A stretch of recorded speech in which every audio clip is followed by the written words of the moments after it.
Hello everyone. तो आज हम पढ़ने वाले हैं अपने आगे की कुछ आर्टिकल्स जो बाकी थी हमारी लास्ट में हमने पढ़ लिया था पार्ट 4 के डायरेक्ट प्रिंसिपल के अंदर से हमने कम से कम 45 तक पढ़ लिया था। ठीक है, उसके आगे कुछ आर्टिकल्स जो बाकी रह चुकी थी हम आज वो पूरी करने वाले हैं, जो कि 46 से लेके 51 तक है। उसके बाद आपको बताऊंगा कि कुछ आर्टिकल्स को हमने सोशलिस्ट में डाला है, कुछ आर्टिकल्स को हमने गांधीवाद में डाल दिया था और कुछ को हमने लिबरल में डाल दिया था। ठीक है, क्यों डाला, किस रीजन से डाला, ये इनडायरेक्टली वो थीम है जिसके अंदर से आप इनडायरेक्टली जब क्वेश्चंस पढ़ोगे तो आपको याद हो जाएंगे कि भाई कौन सा आर्टिकल किस चीज़ को रिप्रेजेंट करता है। तो आप इनडायरेक्टली ऑप्शन से निकाल सकते हो कि हाँ भाई इस आर्टिकल का मतलब ये है, तो इसके अंदर यही चीज़ आएगी। उसका हम कुछ पढ़ेंगे केसेस, जो one of the most important cases आते हैं। ये मोस्ट ऑफ केसेस आपके यूपीएससी मेंस या फिर जीपीएससी मेंस या कह लो कोई मेन ऐसे एग्जाम्स देने उनके लिए प्रीफर किया जाता है। ठीक है, इतना कुछ खास है नहीं, बट अगर इनको डीप में पढ़ोगे तो आपको समझ में आएगा कि भाई डायरेक्ट प्रिंसिपल जो हैं दिए हुए हैं उनका इंपॉर्टेंस क्या है कॉन्स्टिट्यूशन के अंदर। ठीक है, इनडायरेक्टली इतना कुछ है नहीं। ओके, तो हम देखते हैं कि 46 में क्या कहा गया है। 46 में ये कहा गया है कि भाई जो लोअर मिडिल क्लास के बच्चे हैं, मतलब जिसमें आपके एससी एसटी और जो वीकर क्लासेस आती हैं, जो ओबीसी वगैरह होगी, जो आदिवासी जाति आती है, जो ऐसी जाति से जिनके ऊपर इतना कुछ एजुकेशन के ऊपर ध्यान नहीं दिया जाता। याद रखना आर्टिकल नंबर 12, कौन सा आर्टिकल नंबर 12, जिसमें डेफिनेशन दी हुई है द स्टेट की। ठीक है, उस स्टेट की डेफिनेशन ही सब जगह लागू पड़ेगी। अगर यहाँ पर लिखा होगा ना कि promotion of the education by the state, फिर काउंट्स में दिया होगा एससी एसटी वीकर सेक्शन, तो मतलब स्टेट का मतलब आ गया कि उसके अंदर उस पर्टिकुलर राज्य का नहीं, मध्य प्रदेश, यूपी, महाराष्ट्र, ये पर्टिकुलर स्टेट नहीं, स्टेट मतलब सब कुछ आ गया उसके अंदर। इनडायरेक्टली अगर आप सिटीजन ऑफ इंडिया हो मतलब आप स्टेट के अंदर इंक्लूड हो जाते हो किसी ना किसी तरीके से। ठीक है, हम लोग अभी 3 टायर गवर्नमेंट पढ़ते हैं, किस तरीके से, सेंट्रल, स्टेट, फिर पंचायत। तो उसके अंदर आपके मोस्ट ऑफ सारे के सारे लोग कवर हो जाते हैं। जो लोग होते हैं, कुछ लोग होते हैं जो गांव में रहते हैं, कहाँ पे आएंगे आपके सेंट्रल में। कुछ लोग सिटीज़ में रहते हैं तो उनके लिए म्यूनसिपालिटी बनाई हुई है, जो म्यूनसिपल कॉर्पोरेशन बनाया है वो बनाया गया है। और उनसे ऊपर जाते हो तो एमएलए वगैरह आ जाते हैं, उनके ऊपर जाते हो तो सीएम वगैरह आ जाते हैं, और उनके ऊपर जाते कौन अटैक आता है, अपनी दिल्ली सरकार, मतलब सेंट्रल गवर्नमेंट आ जाती है। ठीक है, दिल्ली जब मैं यूज़ करूंगा उसका मतलब ये नहीं कि मैं पर्टिकुलर दिल्ली को ही उपयोग कर रहा हूँ या पर्टिकुलर दिल्ली की गवर्नमेंट को क्रिटिसाइज कर रहा हूँ या फिर उसकी बात कर रहा हूँ। मैं बात करूँगा जब भी यूज़ करूँगा आई विल एवरी टाइम, अभी जब भी मैं यूज़ करूँगा कि दिल्ली गवर्नमेंट, तो याद रखना कि मैं सेंट्रल गवर्नमेंट की बात कर रहा हूँ। हाँ, जब मुझे दिल्ली गवर्नमेंट के बारे में बात करनी होगी तो मैं पर्टिकुलर उस दिल्ली गवर्नमेंट में नाम लूँगा कि भाई इस इंसान से बारे में मुझे बात करनी है। क्लियर? ओके।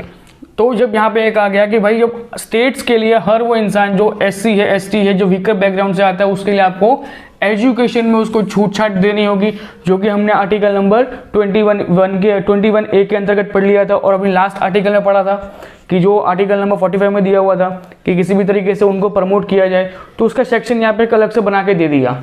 ठीक है, बट याद रखना अब फंडामेंटल राइट्स के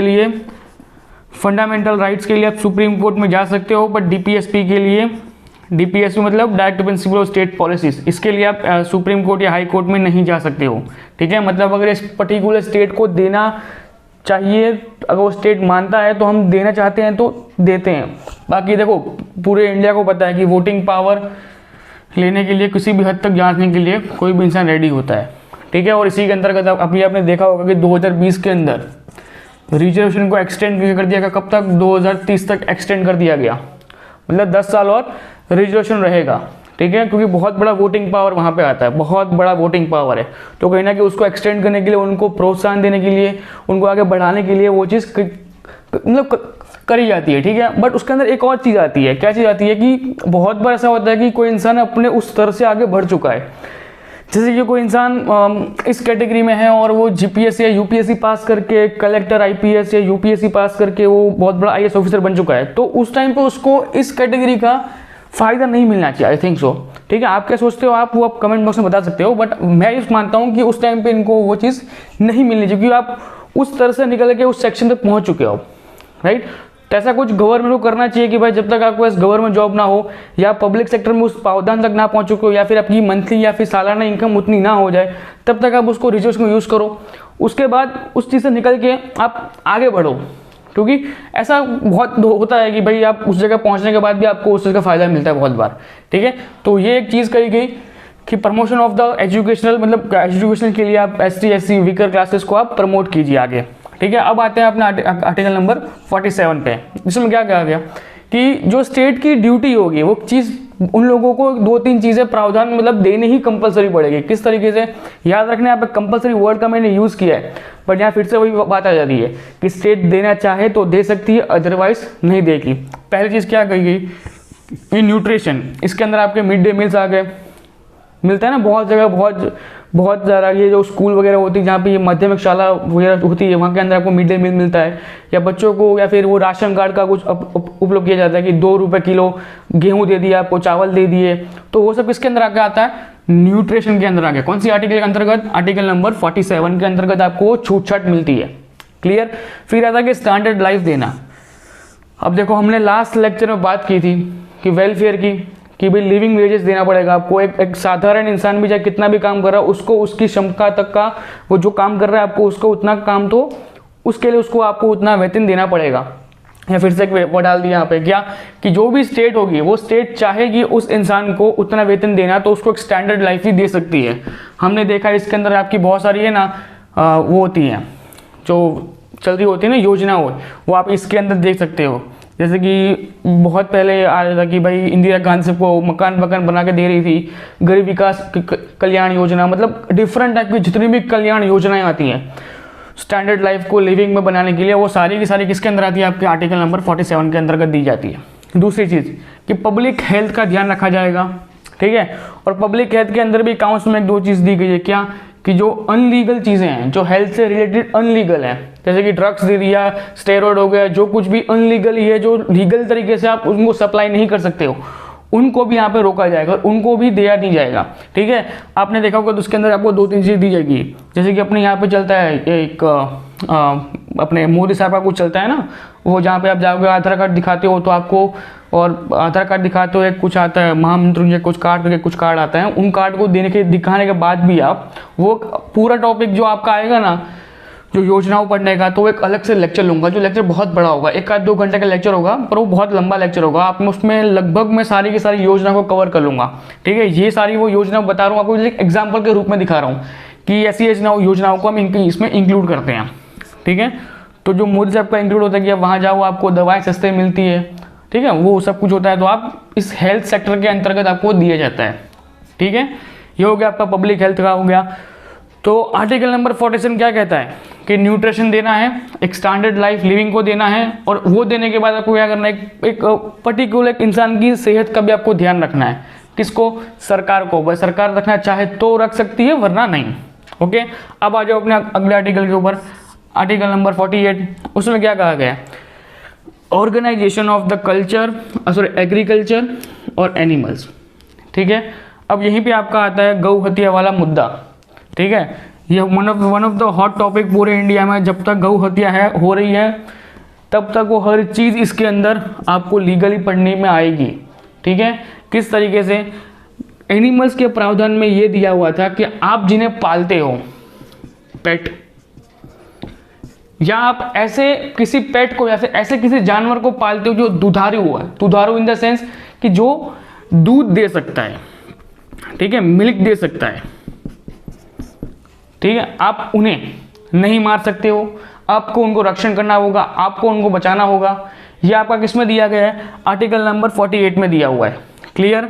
यहाँ तक आपको कि जो गौ हत्या होती है, जब उसमें किसी भी कार्रवाई चलती है तो कौन से आर्टिकल का उल्लंघन किया जाता है, तो डीपीएसपी का आर्टिकल नंबर 48 का उल्लंघन होता है। बट उसमें भी एक प्रावधान दिया हुआ है। क्या, बीच में मुद्दा ऐसा आया था कि भाई जब सरकार ने यह कह दिया कि दुधारू मतलब दूध देने वाले ही जानवर को आप नहीं मार सकते हो, बट अगर कोई ऐसी गाय है जिसने दूध देना बंद कर दिया तो मुस्लिम लोग ने पहले बोल दिया कि हाँ तो तब तो हम उसको मार सकते हैं।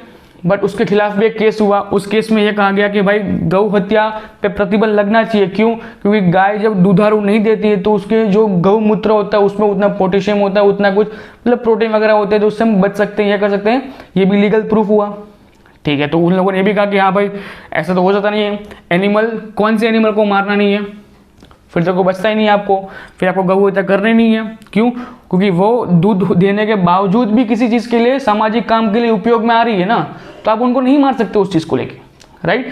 तो यहाँ पे भी उनको एक लीगल तरीके से एडवाइस मिलेगी कि ठीक है भाई मिल्क नहीं दे रही है तो भी आपको उन्हें नहीं मारना है। क्लियर, चाहे वो मिल्क दे रही हो या नहीं दे रही हो, आपको उन्हें नहीं मारना है। बट आप सिंपल समझो, बहुत सारी थ्योरीज हैं कि भाई गाय कहाँ से किस तरीके से वहाँ तक मुस्लिम लोगों तक पहुँचती है, किस तरीके से कसाई तक पहुँचती है, किस तरह कसाई काटता है, जो कुछ भी एक पूरी थ्योरी है वो किसी अलग लेक्चर में शांति डिस्कस करेंगे कभी, ठीक है। कभी लाइव सेशन करूँगा तब उस लाइव में आप पूछ लें मुझसे कि मैं उसमें बता दूंगा किस तरीके से वो काटी जाती है, फिर किस तरीके से पूरा चलता है, पूरा सिस्टम किस तरह चलता है। क्योंकि कहीं ना कहीं इसमें हम ये नहीं कह सकते कि हिंदू लोगों की गलतियाँ हैं या फिर किसी मुसलमान की गलतियाँ हैं, ठीक है। इसमें गलतियाँ दोनों साइड से हो रही हैं, क्योंकि हम पालते हैं और वो लोग काटते हैं, ठीक है, वो कसाई है, तो उनके पास डायरेक्ट नहीं होती क्योंकि वो पालते नहीं हैं, ठीक है। आप किसी भी मुसलमान के घर पे जाओगे ना, उसमें देखना वो बकरी पालते हैं, वो गाय नहीं पालते।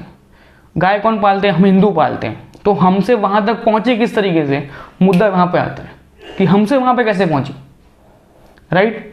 तो वही चीज़ आपको डिस्कस हम कभी करेंगे शांति से बैठ के लाइफ में, ठीक है। अब आ जाओ कि एग्रीकल्चर्स के अंदर, एग्रीकल्चर्स में ये कहा गया कि जो सीड्स होंगे, जो प्रोडक्शन होगा, आपको ट्रैक्टर्स लेना है, सब कुछ जो कुछ भी आप एग्रीकल्चर को लेके जितना कुछ प्रमोशन कर सकते हैं ना, उन लोगों ने दबा के किया है। क्यों? क्योंकि भारत एक कृषि प्रधान देश है, और कृषि प्रधान देश के कारण होने के कारण उन लोगों ने इसमें कहा गया कि सबसे ज़्यादा टैक्स छूट किस में दी जाएगी? एग्रीकल्चर्स के अंदर सबसे ज़्यादा छूट दी जाती है एग्रीकल्चर्स के अंदर। आप इतना समझ लो कि जो ट्रैक्टर हमारे यूज़ करते हैं ना एग्रीकल्चर्स के अंदर, जिसमें इंजन लगा होता है ना, वही सेम इंजन की गाड़ी आप लेने जाओ 90 लाख से 1 करोड़ मिलती है, ठीक है। जब ज़्यादा बोलकर तो 50 लाख तो वो गाड़ी आती है। बट उसी के सामने अगर ट्रैक्टर लेने जाओगे तो आपको बहुत सब्सिडी मिलती है, सरकार अलग से सब्सिडी देती है, और गवर्नमेंट जो सेंट्रल गवर्नमेंट होती है उसकी अलग से सब्सिडी होती है। कुछ सब्सिडी अपनी ज़मीन के हिसाब से होती है कि अगर आपके पास इतने एकड़ ज़मीन है तो उसके ऊपर आपको इतनी सब्सिडी मिलेगी, आपकी इतनी ज़मीन से ज़्यादा है तो आपको उतनी सब्सिडी मिलेगी। तो डिफरेंट सब्सिडीज आपको दी हुई है एग्रीकल्चर के बेसिस के ऊपर, ठीक है। डिपेंड ये भी करता है कि आप कौन सी जगह पर रहते हो, आपका क्लाइमेट कैसा है, आप वहाँ पर कौन सा उत्पादन करते हो, ठीक है। तो वो सब के बेसिस के ऊपर आपको सब्सिडीज मिलती है एग्रीकल्चर फील्ड के अंदर। कौन से आर्टिकल के अंतर्गत? आर्टिकल नंबर 48 के अंतर्गत आपको वो छूट मिलती है। अब आ जाओ आर्टिकल नंबर 48A, जो हमने यहाँ पे इनको बचाने की बात की, तो इसमें वाइल्ड लाइफ की बात हमने की नहीं पहली बात। तो वाइल्ड लाइफ तो कहाँ से रहेंगे? क्योंकि हमने किसकी बात की? पालतू की, या ऐसे एनिमल्स के बारे में जो हमको हार्म नहीं पहुँचाते हैं, ठीक है। हाँ, अलग ये बात है कि आप जाके उनको थोड़ी खुजली बुजली करो तो आपको मारेंगे भी, ठीक है। अगर वो चल के जा रहे हो, आप चल के जा रहे हो, तो आपको सामने से नहीं बोलेंगे तूने मेरी तरफ देखा क्यों, मैं तेरे को सींग मारूंगी, ऐसा नहीं होता, ठीक है। वो सिर्फ आप उनकी उंगली करोगे ना तब जाके वो मारते हैं, बाकी वो नहीं मारते हैं। क्लियर? तो अब ये बात आती है कि भाई ये तो हो गया अपने पेट एनिमल्स के बारे में।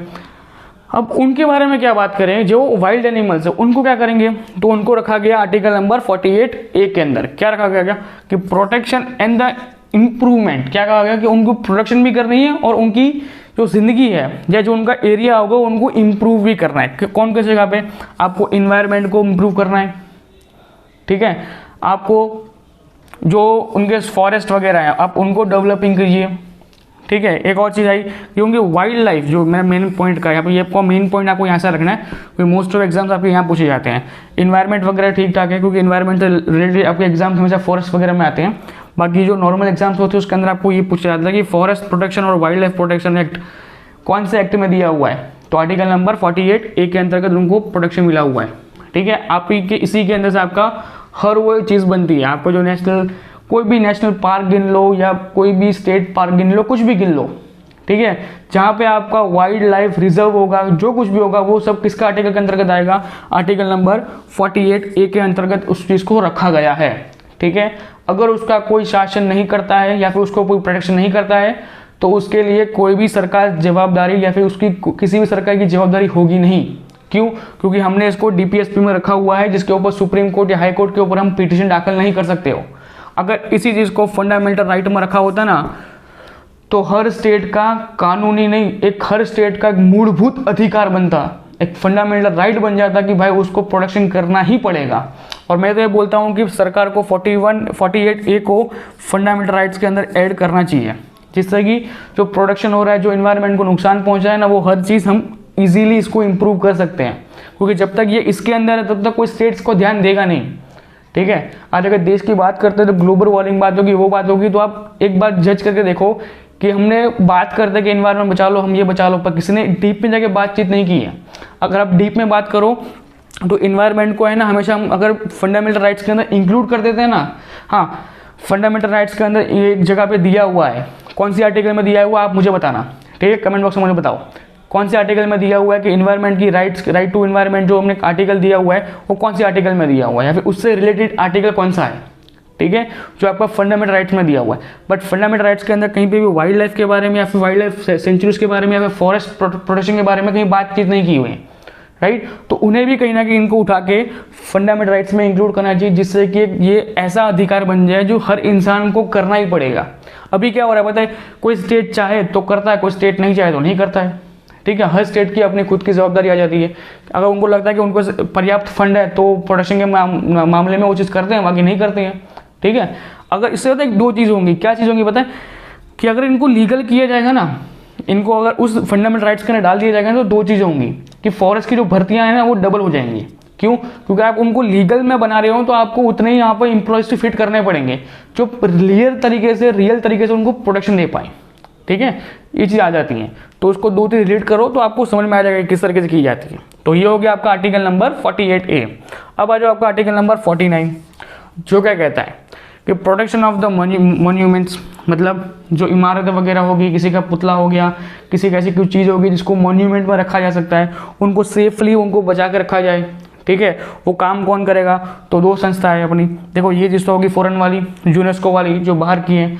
अगर उन्होंने आके यहाँ पे बोल दिया कि ये चीज़ नेशनल हेरिटेज है तो उसको हमको अप्लाई करना पड़ेगा और उसकी प्रोटेक्शन करनी पड़ेगी। किस आर्टिकल के अंतर्गत? आर्टिकल नंबर 49 के अंतर्गत हमें उसको प्रोटेक्शन करना पड़ेगा, ठीक है। एक आती है जो अपने इंडिया की लोकल है, कौन सी है लोकल, मतलब जो इंडिया लेवल पे है, तो archaeologist of the survey of India, मतलब आर्कोलॉजी ऑफ इंडिया, मतलब इसको हम ASA कहते हैं, ठीक है, ASI, ठीक है, आर्कोलॉजी सर्वे ऑफ इंडिया, ठीक है। इसके अंदर क्या होता है आपका मोस्ट ऑफ चीज़ें जो इसमें मॉन्यूमेंट होगी, नेशनल इंपॉर्टेंस होगी, जो कुछ भी हो गया आपके, कुछ ऐसी चीज़ें जिन्हें आप प्रोटेक्शन करना आपका धर्म हो जाएगा, ठीक है। आज अगर आपके घर के बाहर अगर किसी ऐसे इंसान का पुतला लगा है कि जो आपको ठेस पहुंचा रहा है, पर उसके सामने 50 लोग या 50 घर ऐसे हैं या फिर 50 समाज ऐसे बैठे हैं जो चाहते हैं कि नहीं ये पुतला यहाँ रहना चाहिए, तो आप वहाँ पे जाके विरोध नहीं कर सकते हैं। क्यों? क्योंकि ये किसी भी ऐसी जगह पे सुप्रीम कोर्ट में आप जाके इसके खिलाफ पिटीशन दाखिल नहीं कर सकते हो कि भाई मेरे घर के आगे चौराहे पे एक पुतला लगा हुआ है, पुतले को मेरे को तकलीफ हो रही है, ठीक है। आप वहाँ पे नहीं जा सकते हो, क्लियर। वो पुतला वहाँ पे रहेगा क्योंकि वो नेशनल मॉन्यूमेंट में नहीं आता है, फिर भी एक पब्लिक की नज़र से वो उनके लिए अगर इंपॉर्टेंस धराता है तो वो उनका एक फंडामेंटल, उनका एक डायरेक्ट प्रिंसिपल स्टेट की पॉलिसी के अंदर उनका राइट बन जाता है कि वो वहाँ पे वो रहेगा, ओके। दूसरी चीज़ कि जो नेशनल इंपॉर्टेंस को देते हैं, जो नेशनल इंपॉर्टेंस की जो बिल्डिंग्स होती हैं, जैसे रेड फोर्ट हो गया, ताजमहल हो गया, ठीक है, अपना ये इंडिया गेट हो गया, तो हर वो चीज़ जिसने अपना भारत का इतिहास देखा है या भारत का इतिहास उन बिल्डिंग से बोलता है, तो वो हर चीज़ को हमें प्रोटेक्शन करनी होगी। और वो आर्टिकल कौन सा होगा? आर्टिकल नंबर 49 के अंतर्गत। आपने देखा होगा मोस्ट ऑफ जो रेड किला हो गया, लाल किला हो गया, ताजमहल हो गया, उनके दीवारों पे ना छुप के जाके प्रेमी जोड़े दिल बनाते हैं यूं करके, यूं यूं यूं यूं यूं यूं, याद है? वो सब कुछ नहीं करना चाहिए। क्यों? अगर वो आप करते पकड़े जाओगे तो आप किसके अंतर्गत आते हो? आर्टिकल नंबर 49A के 49 के अंतर्गत आप उसका उल्लंघन करो, आप उनको प्रोटेक्शन नहीं करो, आप उनको हार्मफुल पहुंचा रहे हो, ठीक है। तो सालों मत करो वो चीज़ें, ठीक है, वरना किसी ने पुलिस ने देख लिया तो मार के तोड़ देगी, ठीक है। याद रखें क्योंकि वो नेशनल चीज़ें आ जाती हैं, किसके अंदर आ जाती हैं? नेशनल के अंदर आ जाती हैं। और जहाँ भी जो भी कोई भी चीज़ नेशनल में आती है ना, उसकी स्ट्रिक्ट प्रावधान दिए हुए हैं। आपने कोई उनका उल्लंघन किया तो आपके खिलाफ कार्रवाई की जा सकती है। क्लियर अपने माइंड में रखना वो चीज़ें। अब आ जाओ अपना आर्टिकल नंबर 50 का। 50 में क्या कहा गया? मैंने पूरे लेक्चर्स में जब स्टार्टिंग से मैंने कॉन्स्टिट्यूशन स्टार्ट किया था, पार्ट 1 से लेकर जब पार्ट 2, 3 आ गया था, तो मैं तब से एक चीज़ रिपीट कर रहा था, क्या कि जुडिशरी और एग्जीक्यूटिव को इतना डीपली समझ लो अभी कि आपको तकलीफ ना हो, राइट। तो अब फिर से वही चीज़ आई है। इसमें क्या कहा गया है कि separation of the judiciary from the executive. पहले क्या होता था? पहले के बहुत सारे मूवमेंट्स, पहले बहुत सारे एक्ट्स को पढ़ के आओ, ठीक है, वहाँ पे नहीं जाना, इट्स ओके, मैं आपको यहाँ फिर से समझा रहा हूँ, ओके। पिछले के जो 12 लेक्चर्स की जो मेरी पूरी सीरीज के अंदर आपको पूरा हिस्ट्री ऑफ कॉन्स्टिट्यूशन मैंने डिटेल में समझाया है, उसके अंदर मैंने बहुत बार एक चीज़ को रिपीट किया था कि जुडिशरी एग्जीक्यूटिव दोनों सेम थे, क्यों? वो लोग ये चाहते थे, ब्रिटिश लोग ये चाहते थे कि भाई हम ही लोग हर सारा काम हम लोग करें और हमसे गलती हो या फिर हमें किसी को सज़ा सुनानी हो तो हम ही खुद सज़ा सुना दे पाए। क्यों? आपको मैं सिंपल एग्जांपल देता हूँ कि अपने गुजरात का कोई पीआई है, ठीक है, पुलिस इंस्पेक्टर है, अगर ये दोनों एक ही जगह पे सेम होती तो क्या होता? तो ये चीज़ होती है कि वो पीआई साहब क्या करते हैं पता है, अगर उसको आज सुबह सुबह अगर वो सुबह सुबह अपनी बीवी से लड़के आया तो, और कोई इंसान आके बोलता है कि सर इसने मेरे को पत्थर मारा है, तो और वो प्रूफ किए बिना अपने इंस्पेक्टर साहब क्या करेंगे पता है, उसको बोल देंगे यहाँ पर चल तेरे को फांसी की सजा, चल निकल। अगर दोनों सेम होता तो, बट उसको सेम नहीं रखने के लिए उनको सेपरेट किया गया। ठीक है, देखो बहुत मिसअंडरस्टैंडिंग हो जाती है। अगर दोनों को सेम रखा जाता ना तो बहुत जगह पे हमारे फंडामेंटल राइट्स का उल्लंघन होता। ठीक है, आपको एक नॉर्मल एग्जांपल समझा दिया ये वाला कि अगर पीआई अगर चाहता तो फिर पीआई भी उसको फांसी की सज़ा सुना पाता। ठीक है, वो ना हो उसके लिए हमने इन दोनों को अलग किया। तो अब इनको समझिए कि कैसे होता है। एक होता है आपका लेजिस्लेटिव, ये लोग कौन होते हैं आपके? मिनिस्टर, मंत्री, पार्लियामेंट। पार्लियामेंट के अंदर आपका सब कुछ आ गया, राष्ट्रपति, प्रधानमंत्री, हर वो चीज़ आ गया। ठीक है, ये आ गया आपके लेजिस्लेटिव के अंदर। अब इन लोगों ने कोई नियम बनाया, अब इन लोगों ने नियम ऐसा बना दिया कि भाई दुनिया के अंदर, अपने इंडिया देश के अंदर या फिर इंडिया के अंदर हर इंसान को 2-2 लाख रुपए मिलने चाहिए। अब ये बना दिया उन लोगों ने नियम। ठीक है, मैं मस्ती कर रहा हूँ, मतलब एक आपको एग्जांपल दे रहा हूँ प्रूफ में। ठीक है, इन लोगों ने ऐसा कोई नियम निकाल दिया, चलो 2 लाख भूल जाओ, ऐसा कोई नियम लगा दिया कि भाई आपको कंपलसरी होगा कि अगर आप सिविल सर्वेंट हो, नहीं हो, चाहे कोई भी हो, बट आपको आपके गाड़ी के ब्लैक कांच नहीं रखने हैं। ठीक है, आपको सिंपल बता दिया। क्या बता दिया कि जो ब्लैक कांच की प्रथा है, जो ब्लैक कांच है, जो आप फिल्म डलवाते हो, ब्लैक कलर की फिल्म डलवाते हो, मोस्ट ऑफ जो आप देखते हो, वो सब आपको नहीं रखने हैं। तो उसमें होगा क्या, इन लोगों ने नियम बनाया, किस लोगों ने?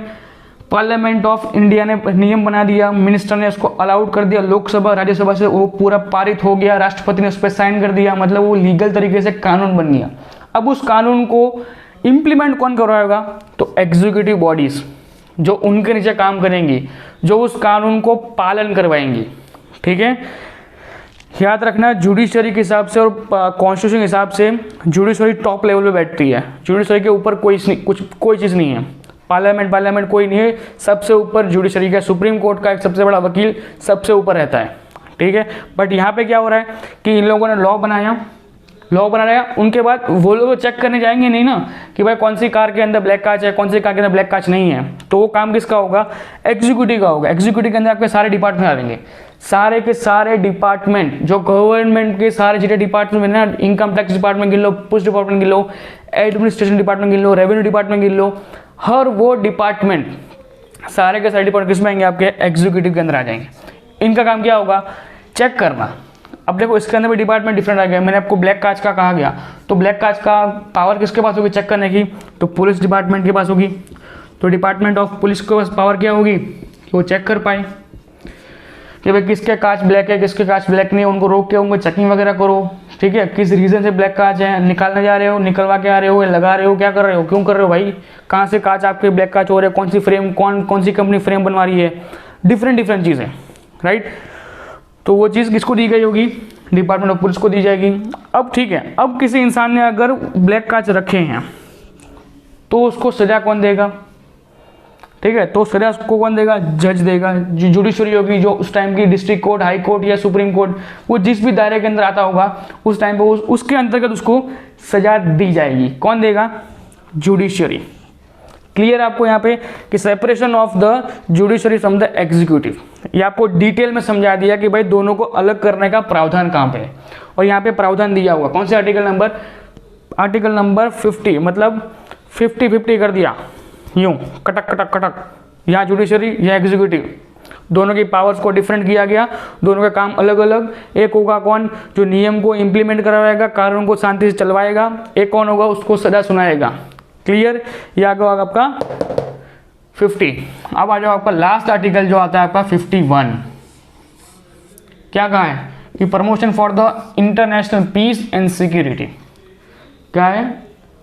कि हम लोग प्रमोट करेंगे इंटरनेशनल सिक्योरिटी को या फिर इंटरनेशनल पीस को हम लोग मानेंगे। देखो हम लोगों की एक ऐसी ट्रीटी साइन की हुई है ना, जिसके अंतर्गत इंडिया कभी पहले किसी पे हमला नहीं कर सकता। अगर कोई इंडिया पे हमला करता है तो ही हम किसी पे हमला कर सकते हैं, इंडिया कभी भी किसी पे हमला नहीं कर सकता। ये हमने ट्रीटी साइन की हुई है, ठीक है। उसके बाद हम यूएन के मेंबर हैं, जो हम कब बने थे 1945 के अंदर हम उसके यूएन के मेंबर बन चुके थे। उसके अंतर्गत क्या कहा गया कि किसी भी देश के ऊपर कोई भी देश हमला करेगा उसके पहले आपको यूएन के अंदर से परमिशन लेनी पड़ेगी। देखो परमिशन लेना वो सब कुछ ऑन पेपर या ऑन डॉक्यूमेंट रिकॉर्ड है, ठीक है। ऐसा कोई प्रावधान नहीं दिया हुआ है कि दो देश एक दूसरे पर हमला करने से पहले यूएन के पास जाएंगे कि सरकार जी हम लोग हमला करना चाहते हैं, हमला करें कि ना करें। आप वो नहीं कर सकते हो, एक डॉक्यूमेंटेशन के रूप में दिया हुआ है, बट वो सिर्फ एक डॉक्यूमेंट बन के रह गया है। किसी भी देश को किसी भी हमला करना होता है वो आंख बंद करके फोड़ देता है, उससे कोई फर्क नहीं पड़ता है कि कौन सा देश बर्बाद हो रहा है, क्या हो रहा है, उससे कोई लेना देना नहीं है। बट हमारे आर्टिकल नंबर 51 में क्या कहा गया है कि हम लोग पूरे विश्व के अंदर शांति चाहते हैं और पूरे विश्व के अंदर इंटरनेशनल सिक्योरिटी रहेगी, ठीक है। अब देखो, अब यूएन के मेंबर हम बने, उसका फ़ायदा हमें क्या होता है।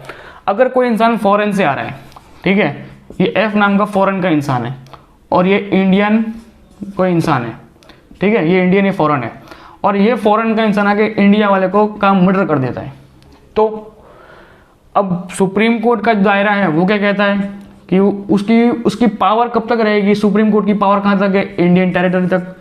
अब अगर सुप्रीम कोर्ट की पावर, जो पूरा सबसे बड़ा न्यायाधीश बैठा है, ठीक है, जो सबसे बड़ा जज बैठा, अगर उसकी पावर सिर्फ इंडियन टेरिटरीज तक है, अगर वो इंसान इस हद के अंदर है, अगर इंडियन टेरिटरीज के अंदर है, तो उसको पकड़ के उसको सजा दी जाएगी। बट कोइंसिडेंटली ये इंसान इसका मर्डर करके भाग जाता है और 7-8 दिन के बाद उसकी लाश मिलती है, और 7-8 दिन के बाद अगर उसकी व्हाट्सएप की चैट से या फिर ऐसे कि सीसीटीवी फुटेज के अगर सब कुछ बाहर आता है कि हाँ भाई ये इंसान फॉरेन से आया था, उसने जोर जबरदस्ती से उसका मर्डर कर दिया, अगर ऐसा प्रूफ हो जाता है तो तब क्या करना है, तब हम जाएंगे यूएन के अंदर। कहाँ जाएंगे, यूएन के अंदर जाएंगे।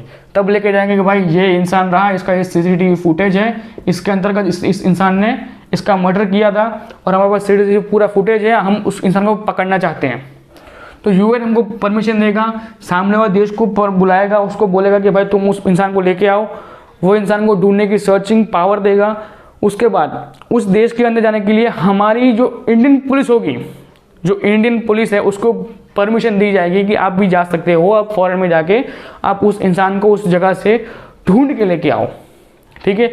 वो पावर हमको कौन देगा, यूएन देगा, क्योंकि इंडियन आर्टिकल्स के अंदर या इंडियन कॉन्स्टिट्यूशन के अंदर कहीं पे भी उसका उल्लेख नहीं किया गया है, ठीक है। आपने कहीं भी पढ़ा कि इंटरनेशनल लॉ ऑफ कॉन्स्टिट्यूशन, कहीं नहीं पढ़ोगे आप। वो सारी की सारी पावर्स कहाँ पे, यूएन के पास है। इसलिए हमने यूएन के अंदर हमने सबसे पहले एडमिशन ले लिया। एडमिशन मीन्स हमको वहाँ पे उसका एक मेंबर बनाया गया था, कब, 1945 के अंतर्गत, और उसका फायदा हमें आज भी होता है कहीं ना कहीं, ठीक है। अब आप बोलोगे सर नीरव मोदी, विजय माल्या ये सब तो भाग गए, तो वो सब कैसे आएंगे, पर हमारे पास पुख्ता सबूत है, हर चीज़ है। बट उनके पास भी वहाँ पे पावर्स है कि उन्होंने वहाँ पे इन्वेस्टमेंट कर दिया है, वहाँ पे वो एक ऐसे सिटीजन बन चुके हैं कि जो उनके डेवलपिंग कंट्रीज़ के अंदर उनको डेवलप करने के लिए कंट्रीब्यूट कर रहे हैं, ठीक है।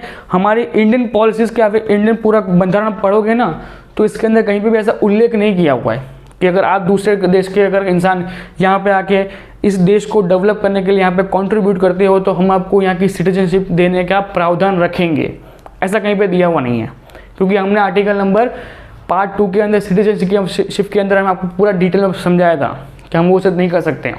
बट उन लोगों ने क्या किया है, उन लोगों ने उनके वहाँ के देश में जाके वहाँ पे उन लोगों ने इतना कुछ हैविली इन्वेस्टमेंट कर दिया है कि अब उनके इन्वेस्टमेंट के बिना ऐसा नहीं कि देश चल सकता नहीं है, देश चल सकता है, but in some scenario there is a lot of change, okay. बहुत जगह पे आपको वो पावर्स को वहाँ पे इंडियन सिटीजनशिप को नहीं काट सकते हो, ठीक है। ये चीज़ आपको दी हुई है इसके अंतर्गत, ओके। अब आ जाओ, आपके कुछ चीज़ें हैं, कौन सी है, सोशलिस्ट, गांधी और लिबरल। इनको डिटेल में लिखा नहीं है, बट आप इनका फ़ोटो क्लिक कर लो। क्यों, इन फोटो के हिसाब से आप है ना जज कर सकते हो, आपके मोस्ट ऑफ एग्जाम्स में काम आएगा। ठीक है, जब एग्जाम्स लिखने बैठोगे ना तब आपको कोई क्वेश्चंस दिया होगा ना तो आप उसको जस्टिफाई कर सकते हो कि हाँ भाई ये आर्टिकल तो सोशलिस्ट में है, ये आर्टिकल गांधी में है और ये आर्टिकल लिबरल में है। ठीक है, तो आप उनको इजीली याद कर पाओगे। मैंने इसको डिवाइड इसलिए किया हुआ, और कहीं ना कहीं डीपीएसपी में इस चीज़ को इस तरीके से डिवाइड किया गया था कि सब लोग कंफ्यूजिंग में ना पड़ जाएं, किसी को कोई आर्टिकल याद रहे ना रहे। ठीक है, तो इसलिए याद करो इसके कि 38 में ये दिया है 39A, 41, 42, 43, 43 और 47। देख लो कौन कौन से आर्टिकल, इसमें कोई आर्टिकल दिए हुए, इसमें से कोई आर्टिकल नहीं है, ये पहले का आर्टिकल है। कौन सी आर्टिकल एक दी है 47, कहाँ गई आपकी ये रही, तो किस में आती है आपकी सोशलिस्ट में आती है। क्यों कि पब्लिक सेक्टर को डेवलप करने के लिए आपको दिया हुआ है, तो किस में आ गई आपकी सोशलिस्ट में आ गई। ठीक है, अब आता है गांधीनिज्म वाला 43, 43B, 46, 47, 48। अब फिर से बोलोगे कि सर 47 तो फिर इसमें आ गया। हाँ क्यों, क्योंकि हमने यहाँ पे कौन सी बात की थी, एक पब्लिक सेक्टर की, एक हेल्थ की, और हेल्थ के अंदर आपको 2-3 चीज़ें आती है। देखो गांधी से मुझे याद आ गया, देखो जस्ट इमेजिन कि आपको मैं पढ़ा रहा था तब मेरे को याद नहीं आया, पर मेरे को यहाँ से एक चीज़ याद आई। क्या चीज़ पता है कि यहाँ पे गांधी जी को हमने 47 में इसलिए ऐड किया क्योंकि 47 के अंदर एक और प्रावधान दिया हुआ है। कौन सा, दारूबंदी का बेटा, कौन सा, दारूबंदी का। दारू पीना हो या नहीं पीना वो स्टेट का पर्सनल मुद्दा रहेगा। ठीक है, तो हम उसको दोनों चीज़ में इंक्लूड किया हम लोगों ने, दारू मुद्दा का, इसलिए हम कहते हैं कि उसको 47 को हमने दारू वाले केस को हमने इसमें ऐड किया। अब देखो ये दारू वाले दोनों चीज़ में ऐड नहीं हो रहे, लिबरल में नहीं आ रहा है। ठीक है, उसका रीज़न है लिबरल में क्यों नहीं आएगा, क्योंकि लिबरल में हमने कौन कौन सी बातें की है, 50 promote of the international peace. तो 50 क्या कहता है, सेपरेशन करो, लीगल जस्टिस के बारे में बातचीत की हमने। 49 में क्या बात की कि प्रमोट फॉर द मॉन्यूमेंट, मतलब वो बातें जिसके अंदर देश का विकास जुड़ा है, देश के अंदर वो चीज़ें जुड़ी हुई हैं कि जो आगे जाके हमारी आने वाली जनरेशन को आगे प्रमोट कर सकते हैं, इन चीज़ों के लिए दिखाने के लिए। ऐसा तो है नहीं, अगर इनको हम नहीं बचाएंगे ना तो क्या होगा, आज किसी इंसान का मूड हुआ, उसने बोला कि भाई लाल किला मेरे को पसंद नहीं आ रहा है, इसको येलो पेंट मार दो, तो हम तो ये बोलेंगे कि भाई येलो रेड फोर्ट, ये येलो फोर्ट कहेंगे नहीं ना। तो उनको बचाने के लिए हमने उनको प्रावधान इसमें दिया हुआ 49 के अंतर्गत। ठीक है, तो आपको अब समझ में आ रहा होगा कि भाई मैंने क्यों ये चीज़ें लिखी हुई हैं कि जिनसे आप इनको स्पेसिफाइली डिफरेंट फॉर्म में इनको याद कर पाओ। क्लियर यहाँ पे आपको। अब आ जाओगे कुछ केसेस के बारे में, जैसे कि आपका ये हो गया दोराबजी जान केस वाला। ठीक है, इस केस हुआ था आपका 1951 के अंदर, किसके खिलाफ हुआ था, तो मद्रास के अंतर्गत हुआ था।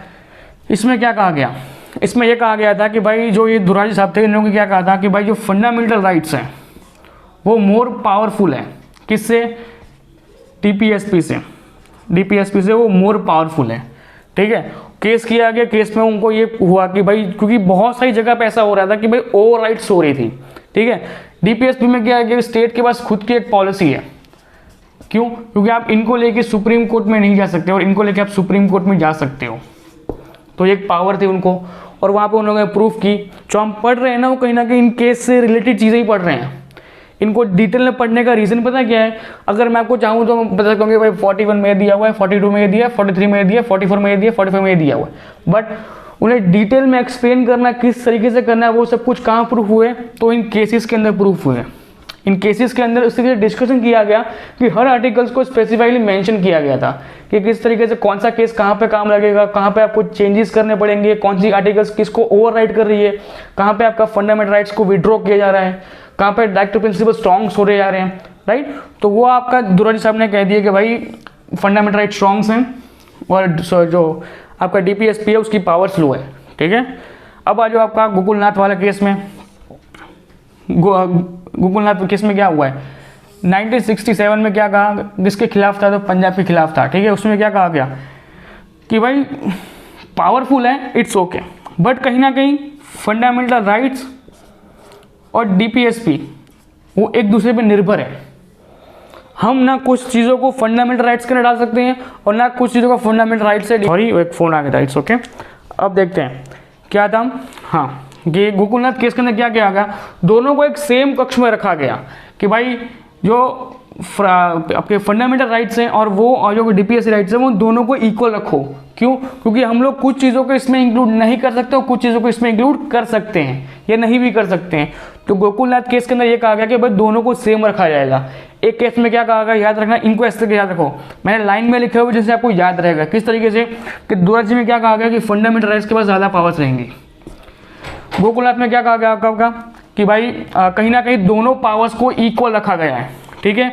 और आपका लास्ट केस आता है, कौन सा आता है, केशवानंद भारती केस, जिसके अंदर क्या कहा गया है, केशवानंद भारती केस में ये कहा गया था कि भाई जो बहुत सारी जो अपनी राइट टू आर्टिकल्स हैं, राइट टू आर्टिकल्स मतलब ऐसी आर्टिकल्स हैं जिनके ऊपर आप कुछ चेंजेस नहीं कर सकते हो, राइट, उन्हें भी अगर आप चाहो तो डायरेक्ट प्रिंसिपल्स के अंदर हम ऐड कर सकते हैं। मतलब आपका सपोज के आर्टिकल नंबर 21A है, उनको हमने किससे उठाया, हमने उनको उठाया था, आपका सिंपल चीज़ थी कि हमने इनको उठाया आपका 45 के ऊपर से उठाया हमने इनको, ठीक है। बट हमने इनको बाद में क्या कर दिया, हमने इनको चेंज करके कर दिया कि केशवानंद भारती केस के अंदर इसको हमने चेंज कर दिया, ओके। अब आज आपका लास्ट केस कौन सा है, मिर्ला वाला केस, मिर्वा मिल्स केस। इसके अंदर क्या कहा गया, किसके अंतर्गत आता है, 1980 के अंतर्गत आया था ये केस, ओके। और ये किसके खिलाफ था, तो यूनियन ऑफ द इंडिया, मतलब पूरे इंडिया के खिलाफ केस था। क्यों, उसमें इंदिरा गांधी की सरकार थी, इंदिरा गांधी ने क्या कहा था कि भाई जहाँ पे ये मिल है ना, उस मिल की ज़मीन को हम जब्त कर रहे हैं, ठीक है। हो ये रहा था कि भाई उस टाइम पे मिल इतना कुछ प्रोडक्शन हाउस इतना कुछ प्रोडक्शन कर रही थी उस टाइम पे कि उसको चेंज करना है, फिर उसको बदलना बहुत मुश्किल चीज़ है, ठीक है। और इसलिए हमने क्या किया गया, हमने मिनरवा केस के अंतर्गत ये हमने पढ़ा कि बहुत जगह पे ऐसी है कि जिसके अंदर डीपीएसपी की पावर्स इतनी लो कर दी गई है, इतनी लो कि जहाँ पे वो फंडामेंटल राइट्स को भी ओवरराइड कर सकती है, ठीक है। आपके बहुत जगह पे दिया होगा फंडामेंटल राइट्स होती है ना, वो उनकी पावर इतनी स्ट्रॉन्ग है ना कि वो आप डीपीएसपी के ऊपर आप ओवरराइड नहीं कर सकते हो, ठीक है। तो ये हो गया आपका पूरा का पूरा direct principle of the states policy को खत्म किया जाता है यहाँ पे। मिलते हैं नेक्स्ट लेक्चर में। जय हिंद।